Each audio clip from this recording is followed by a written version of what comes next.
Hello, everybody. Hi, everybody. It's the iWonder sisters. I'm Kim, I'm Andie.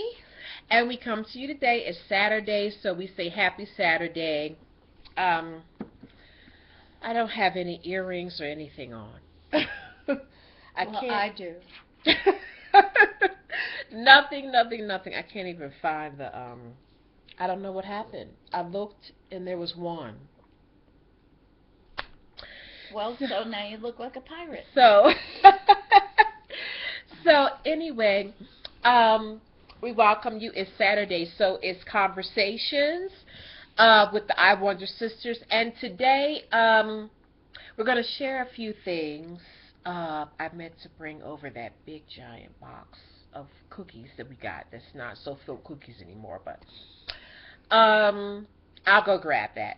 But we're going to be talking about, first of all, the holiday season, and something that, like, we've talked about with one another so many times, and it's about honoring your feelings however you feel during this time of year.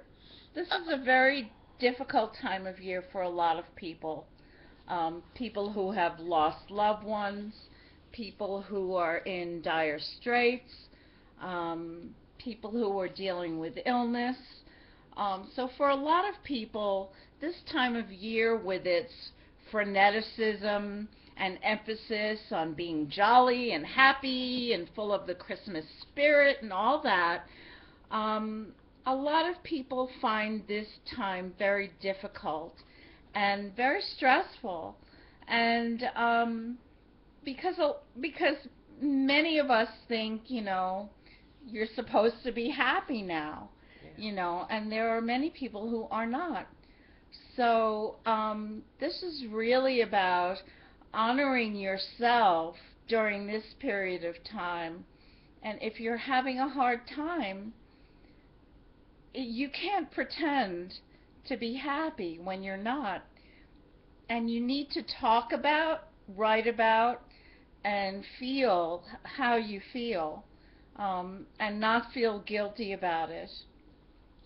Indeed, because we have encountered, like many of you, I'm sure, so many um, things, writings, things in the media that are always there now. Now it's like after Halloween. About it's a season of joy and cheer. And for those of us who are in a place in life where we can find that joy and cheer, we're really fortunate and we're really blessed. But I know that I've had many Christmases Me too. that, there I had a lot of very, very difficult, challenging life things going on. I've had Christmases where, I didn't even have, like, the basic things that you need in life. So we know exactly what that's like. And even if it's not physical, or as far as like not having maybe the basic things, but also a lot of people are in emotional turmoil within themselves. They're in grief. They're feeling a lot of things maybe that they don't even know what they're feeling, but they know that they don't feel good. I think this time of year makes you feel like you have to feel a certain way. And even people of great means who can buy gifts galore and spend money up the wazoo for Christmas, have places in their heart where they feel empty and alone. And I think it's really important not to bury that under false festivity. That you need to really be honest with yourself about how you're feeling. Even if you don't talk about it to anybody else, I think you need to be self-aware enough to be honest with yourself about where you're at. Yeah, because I know from personal experience that when you try to, like, really cushion difficult feelings, cover them up, or for me, lots of times, and Andie and I have talked about this as well on these videos and on our podcast. Lots of times it was like, if I'm spiritual, then I need to be able to get past this thing, and You're human first. yes, yes, We're all living a human experience, and with that comes the gamut of human emotions. mm, And no matter how spiritual you are, you're going to be affected by human emotions, and some of them are going to be challenging and not feel very good.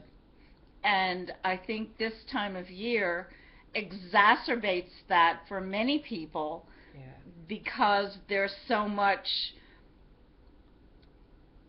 jo- joy going around, and if you don't fall into that joy, you start thinking there's something wrong with you, and there isn't. It's just where you are. And being self-aware means accepting where you are and acknowledging where you are, even if it's something you don't share with loved ones because you're having Christmas dinner.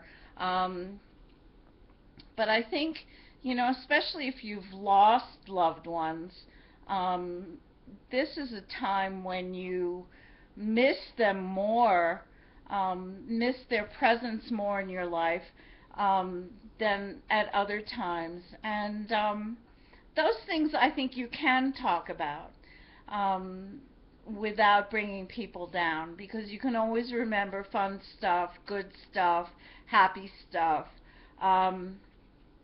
But yeah, I really do believe that this time puts a lot of pressure on us to be happy and joyful and grateful, and not everybody can feel those feelings right now.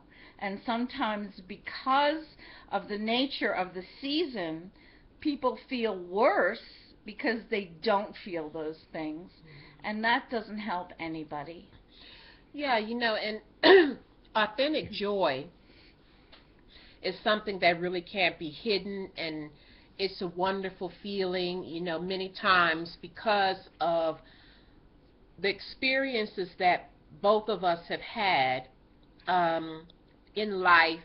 We sit around, and like the very tiniest thing will make us really grateful for where we are, and what we can do now. And that joy is really, that gratitude, that feeling of comfort, that feeling of cheer, that feeling of family, is something that's really like such a beautiful feeling. And it's not anything that you can fake or create out of something else that it's not. It's to me, Yule, when I've been doing like a little bit of reading and listening on YouTube about the origins of Yule. And to me, Yule really is about honoring where we are at this particular time that we call the end of the year.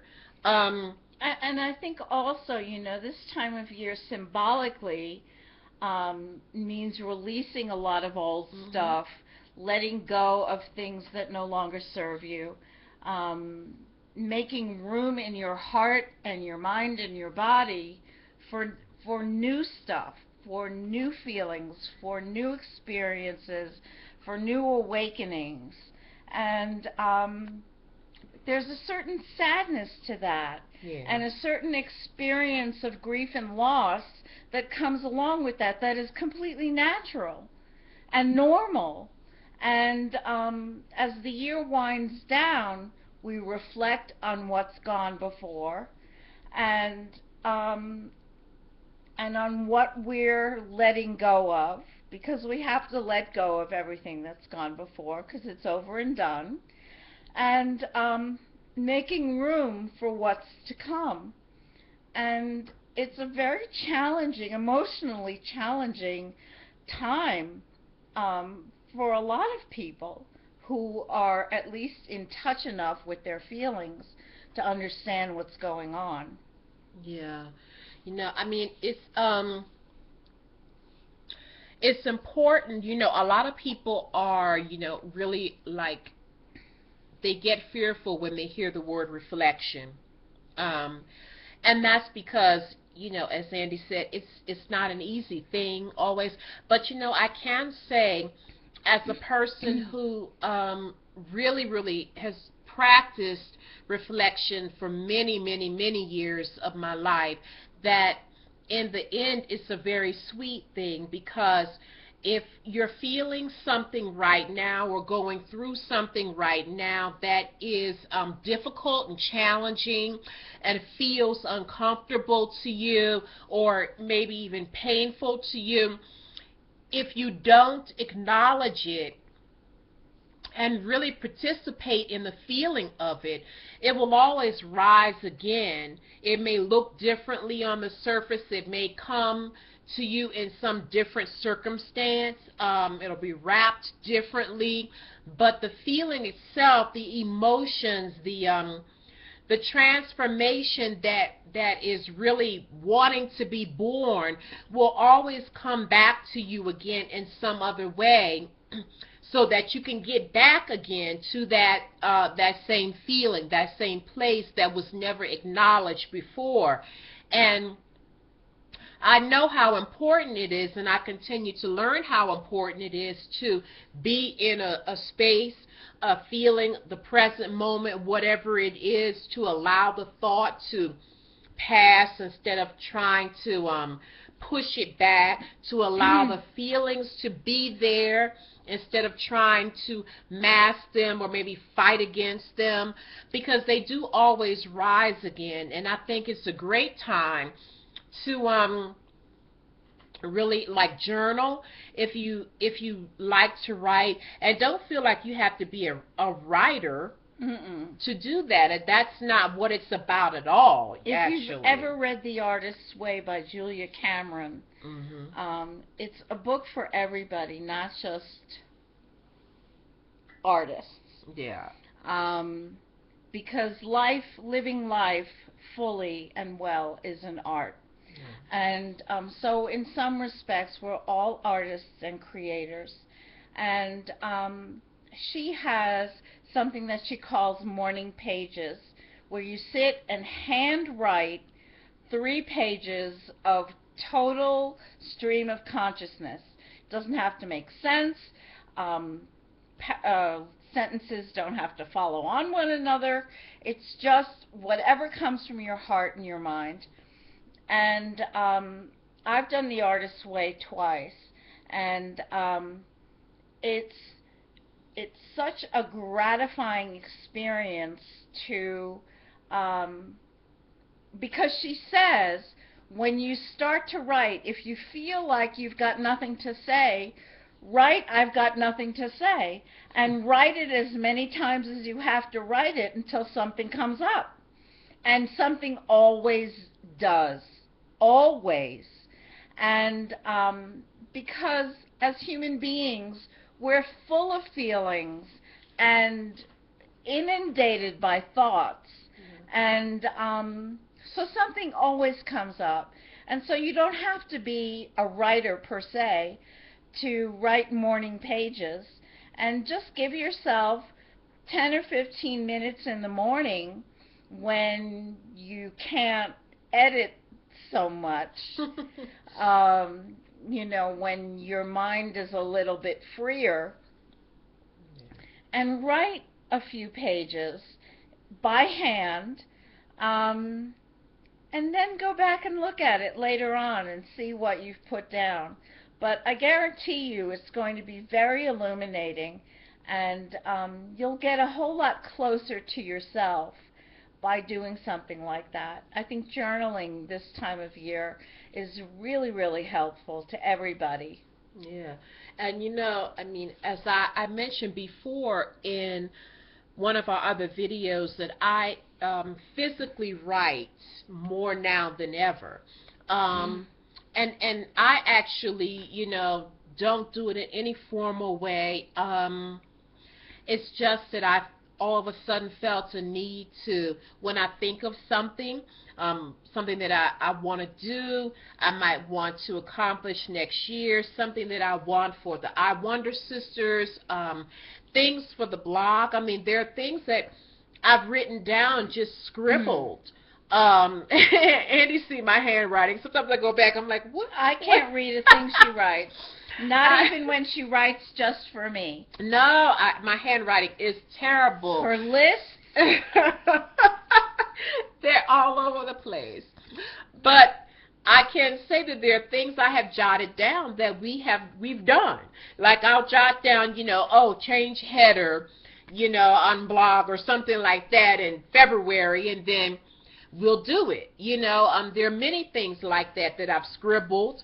So it doesn't have to necessarily also be in a formal way. But if you can get yourself a 99-cent tablet to designate for those thoughts, or as Andy talked about for the morning pages, or if you're like me and you come alive in the evening and the nighttime, then make them night pages. Mm-hmm. If you can designate a book to that, that's wonderful. The Artist's Way, I didn't read The Artist's Way, but I know about The Artist's Way because years ago, when I was married, my ex-husband, his nephew, I believe, was given a kit from The Artist's Way, and it came with paints and an easel and all of that. And at a particular time, I was feeling that little spark of wanting and needing to be creative in a physical way, and so he gave it to me for Christmas, as a matter of fact. And as Andy said, it's not for you to be in a space where you're worrying about what you're creating or what you're writing down or anything. There's no judgment and no criticism. Yeah, exactly. It's like, the complete opposite of that, because when I started just taking like the watercolors and doing things, I'm not a person that really considers myself one that works with watercolors. I like collage, but it took that beginning step of that experience of me actually sitting down and trying to let out something or nothing, as Andy said, certain days, that really led me years later to many of the artistic and expressive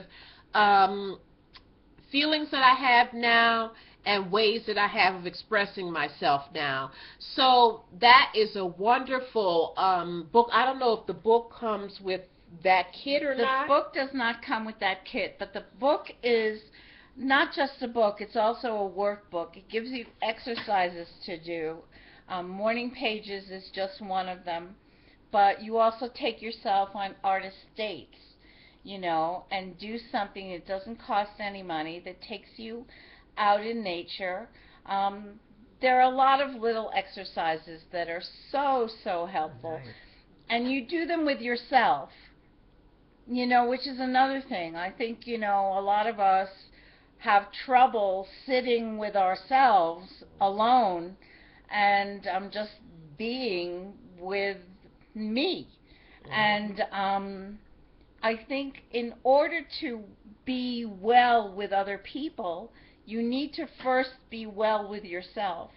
And a lot of these exercises are things you do solo, and some of them can include other people if you need to, but they're so helpful and they're so enlightening and they're so joyful. You can take yourself to a museum, you can go to the beach, you can go to the woods, you can, almost anything. And it really wakes you up inside yourself, Yeah, definitely, because, I wasn't really even aware of how much just the scribbling or the just doing these little scribbles and circles and things I was doing with the paint, would really, it stayed alive in me to continue that spark of knowing that there was more to myself than what I was experiencing at that time in my life. And I really needed to know that. I really needed to know that all of those things and those ideas and those expressions that I had as a single person and as Kim growing up were still there. And that was one of the ways that that spark was kept alive inside of me. So those types of tools are wonderful, and if you are not able to purchase those things, then don't worry about it, because all the time I do collages from, I actually just started using sketch paper, but I've actually found pieces of wood on the land I've done collages on, and my altar shelf space is a $19 bookshelf that I actually got from Walmart. And I use that as surfaces to create my first collages. So you can do anything, if you want to use note paper, if you want to use a bottle, if you want to write on just any blank paper that you have. Don't let not being able to have access to resources stop you from the process of reflection. Because and it's also, important. I think if you're like me, I can't draw a straight line, and I do enjoy working with watercolors. But collage, you basically rip pieces of paper out of magazines and newspapers and periodicals and choose images and words that speak to you and glue them on a surface. It can be any surface. Yes. It can be a piece of, oak tag. It can be anything. And what we do when we do collages is also sprinkle a little bit of glitter on them, Yeah. to make them pop. But we choose words and images that speak to us, that say who we are. Or in other cases, we've made collages for our landlady's children, and we chose words and images that would speak to them. And you don't have to be able to draw anything to rip paper out of a magazine and glue it onto a piece of paper or wood.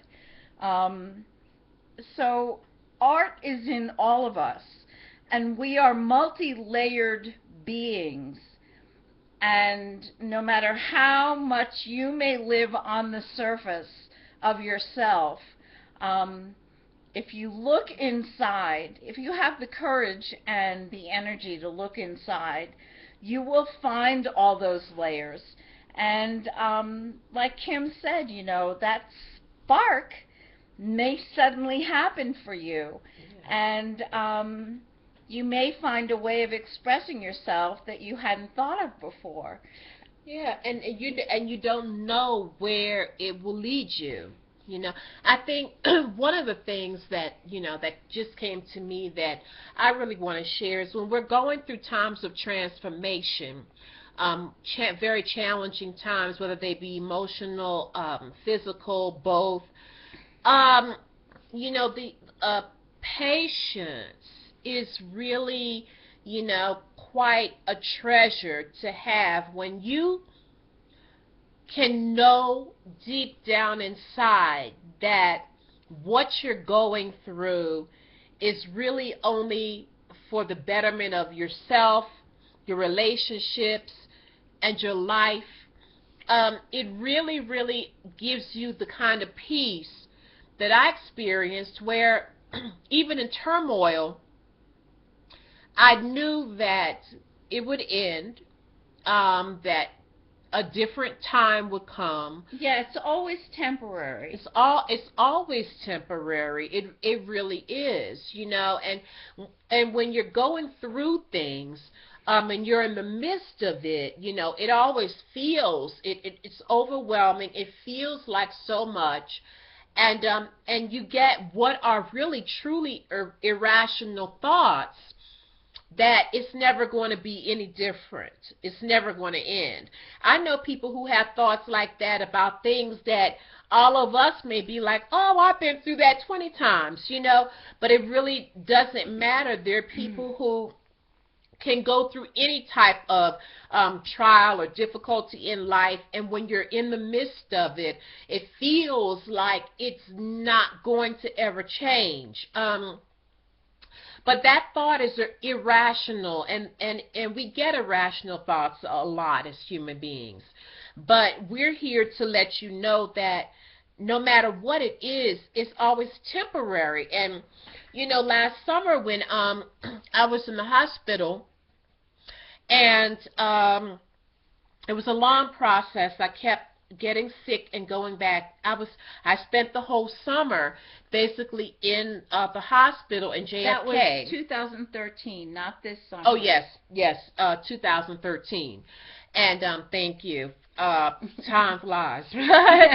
but the summer of 2013, in the beginning of my illness, and the first time that I spent any length of time in the hospital, the one thing Andie said to me was that, well, remember, it's going to change, like the physical things I was going through, all the things that happen. If you've ever spent any amount of time in the hospital due to what's wrong with you, then the medication they give you, then the antibiotics they give you, and all this other stuff, so many things are affected in your body, and I was like totally messed up. But Andie said to me, well, just remember that things will always be. One thing we know is that it won't be like this.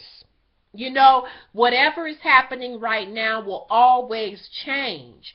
And it's interesting because I shared with Andie that even in the midst of all those things in the hospital, because of the good fortune of having gone through other challenges and trials, I felt within myself that, I still wouldn't rather be anyone but me, even in waking up, with, tubes stuck in me, all these different things, I would actually, be able to make myself smile because I knew that whatever I was going through, I still would rather be Kimm going through it than to be somebody else with God knows what challenges they may have that I don't see.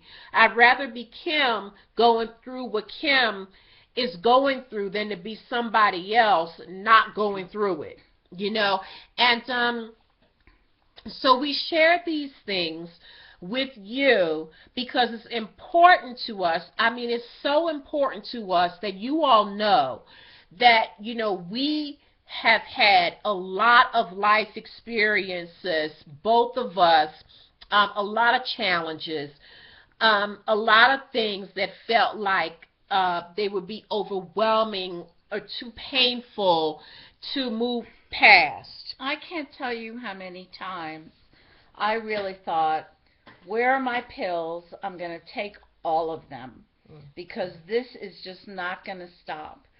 And I always reminded myself in those moments of real trial that nothing stays the same. That's one thing you can be sure of, as sure as you're sitting here watching us, that nothing stays the same. It all eventually changes. And so you don't have to succumb to those irrational thoughts.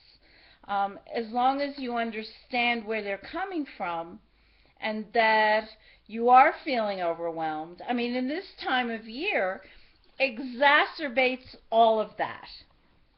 It just makes it 10 times worse for people who are going through difficulties, because you're supposed to be happy and you're supposed to feel festive and all that, and And we all can't feel that way, I mean, and but I also want to say this, even in the midst of feeling challenged and feeling overwhelmed and feeling like life is not being fair, there is always something, some one thing to be grateful for. Something. And it's your job to find what that is and hang on to it. Yes, indeed, because, I mean, I can't really put it any better, but maybe I can break it down a bit. I can't put it any better than Abraham Hicks. Those of you who are familiar with Esther Hicks and her spiritual channeling of Abraham, but they say that, you have to inch your way up. In other words, you don't go from despair to ecstasy. There are If you different do, steps. that's pathology. Yeah. There's no way that's anything that's genuine or long lasting, that's rooted and grounded within you. That's not how rooted and grounded joy happens. You inch your way up. The ladder from despair to, maybe anger. Anger is a very active energy. It motivates you to do something, to say something, whatever situation you might be in. But it's Andy said, on that ladder of emotions, it's holding on to the tiniest little thing that you have that you're grateful for.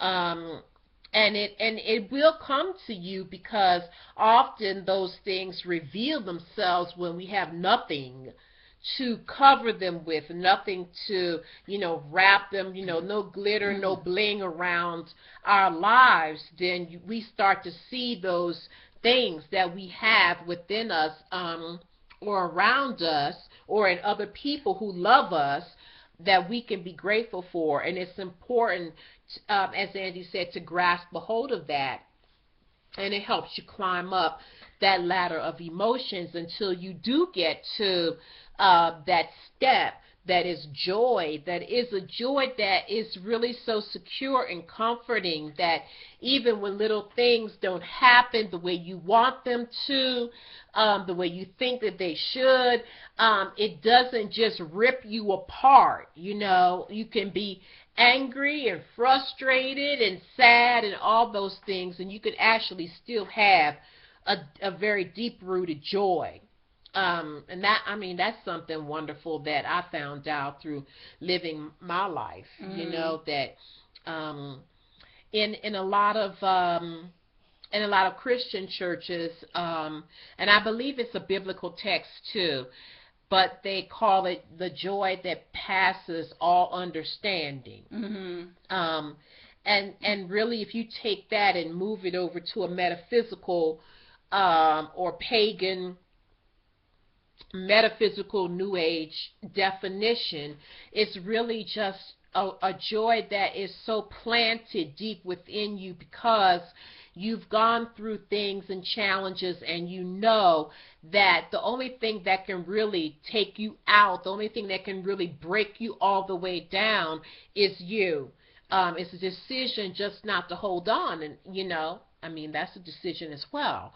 But just know that you can be going through things, whether they be illness, financial, family things. Andy and I both have we've said goodbye to many people from the physical plane, people that we would love to have here, but we cannot have that in this time. And so we've learned to communicate with them in a different way, and we've learned to be grateful for the memories, so many memories and laughter and things that we share. So we just want you to know that there's always something to hold on to, something that will help you climb to that next higher feeling place.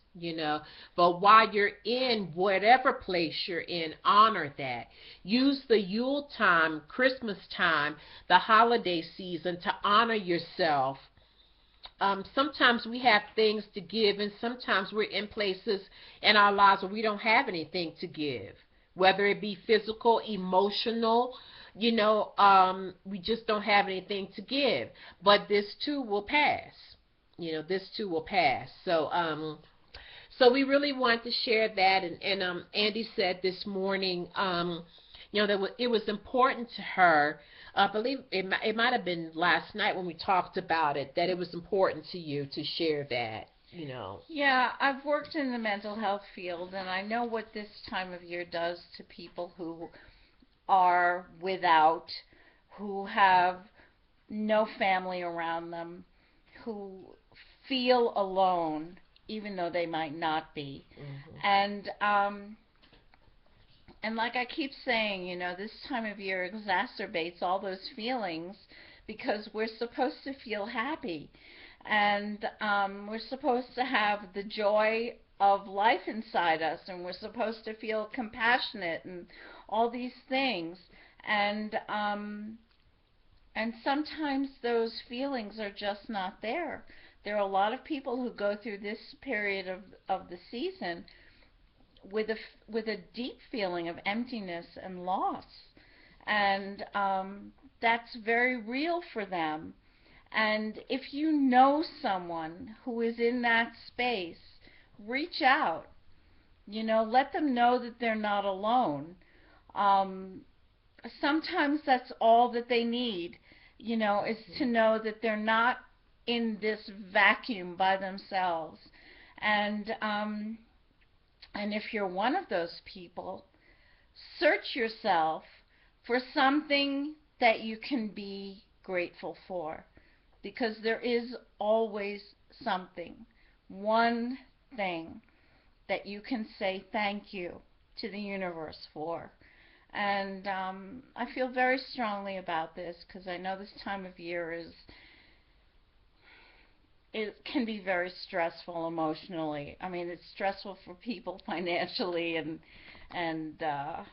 just energetically, but I think emotionally it's very stressful for people too, and they need to know that that's okay. Yeah, yeah, exactly. So we thank you guys for always allowing us to share with you. And I want to also share with people that many of and these will all be things that we will talk about in more detail in other videos. But many of the principles, I guess, of the law of attraction, as it is taught by so many teachers out here, are hard to put into like really real everyday situations. So when it comes up for me and how I can explain something to you in the way that I've learned it, I want to share that. And I want to say, when Andie mentioned a little bit earlier too about things that you can do as far as just getting outside and getting into nature. And we talk about getting out into nature a lot, especially in our podcasts that we did before we started doing YouTube videos. And because we know the power of seeing the wonder and the beauty of the sky. I put a video up last night of some pictures that I took during one of our walks with the animals this week, but also two pictures that I actually took of an amazing sunset that we had here right outside our door a few weeks ago. I've never seen anything like it.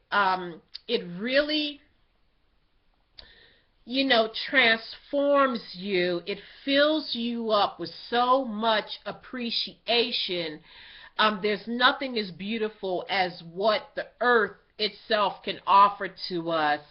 And so I want to say that at this point now, Andie and I live in a place where we have access to nature and its beauty all the time. We live in what they call the high desert. in the mountains of New Mexico. So we have mountains and we have desert. So we have what grows on both. We have the beauty of both in one space. We're so close to the sky. We're pretty far up here. So everything looks far more magnificent than it ever did. The stars, the moon, it can be, they're so magnificent and beautiful it can be overwhelming. It feels like it's so much closer Mm-hmm. because we're so high up. So, and it's obvious when we step outside how much closer it is or how high up we really are. But I say that to say, well, both of us are, city girls. Andie grew up in New York. I grew up in Philadelphia. Since those times, we've been many places, of course, and Andie has lived in England for many years, and then I met her in South Florida, Of all fuck places. A place that both of us, not knowing each other, said we would never ever want to live. It's like the armpit of the nation.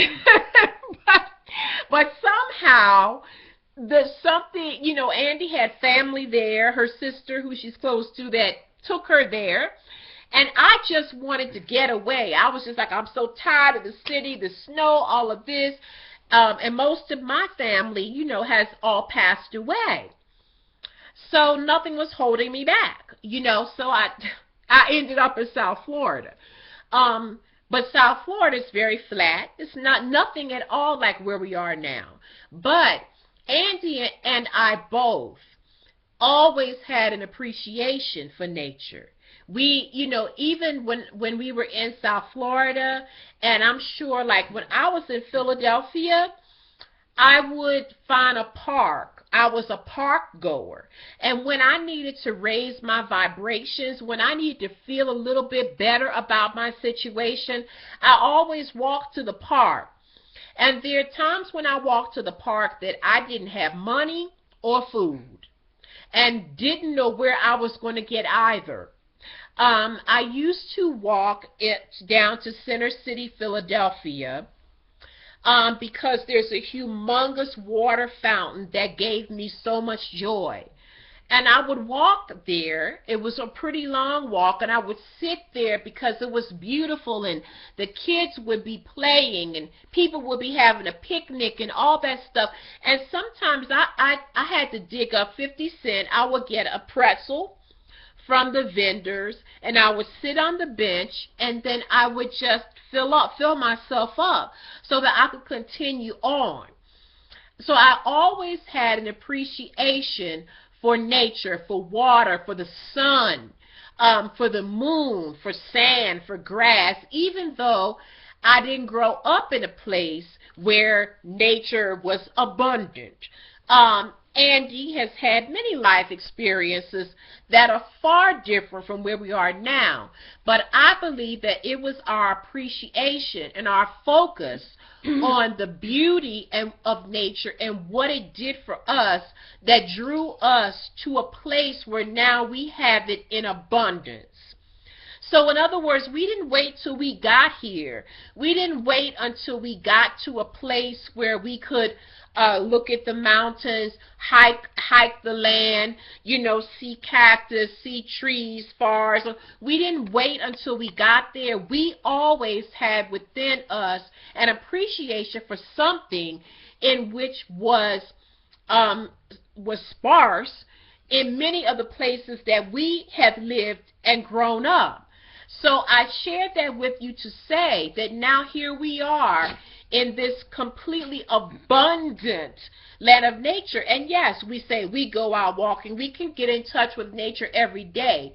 But we always appreciated nature, and we found it whichever way we could find it. And so what I'm saying to you is that you cannot wait until you get where it is that you think that you want to be.